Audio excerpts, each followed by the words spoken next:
Empaka za fufa Odilo zitandikire neza bishiki rizoba za sizoba rya kashatu zirukhinda aho timu inahara 8 zetabera muzarabaho kuzo mu semi-finals ezirikuza kuzana izoba rya nyencyakare.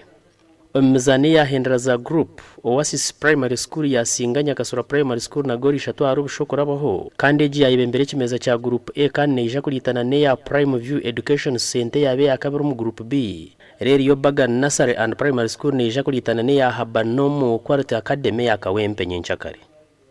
Ubwanyuma y'Empaka zabishikhendera hasande neja kutandika heza bojo nazo timu 8 kurwo mbyanga 8 bya Uganda aho timu yishomero rya Rwentuha Parents Primary School kwija kujwekera bugwizo bayona. We are for competition of Odilo champion and we are here in Njeru. At the moment now we had a win out of 4 groups that we are now in 3rd position and we are waiting for classification.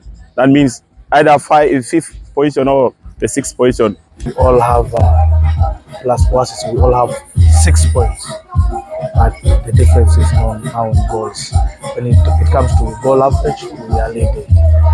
Then of course it was a very interesting game. I received this ball, it was amazing, and I'm going to use it for training so that I be the best player in Uganda.